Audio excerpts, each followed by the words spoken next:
ก้ปัญหากล้าลองกล้าคิดกล้ากระทำเฮามาม่วนซื่นกับท็อปไซอยากรู้ต้องทดลองพร้อมจะไปทดลองกันแล้วบ่น้องพร้อมแล้วอยากรู้ต้องทดลองงั้นเฮาไปลุยกันเลยอยากรู้สิ่งใดทดลองแล้วหาคำตอบพิสูจน์ให้รู้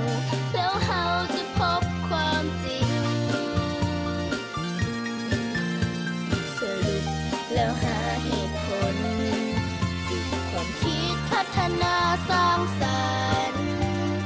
วิทยาศาสตร์สร้างให้ทุกสิ่งเป็นจริงได้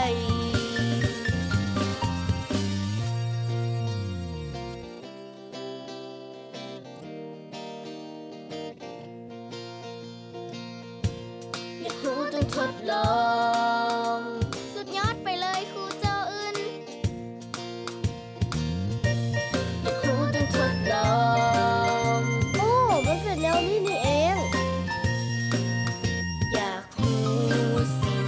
ใดทดลองแล้วหาคำตอบพิสูจน์ให้รู้แล้วเฮาจะพบความจริงสรุปแล้วหาเหตุผล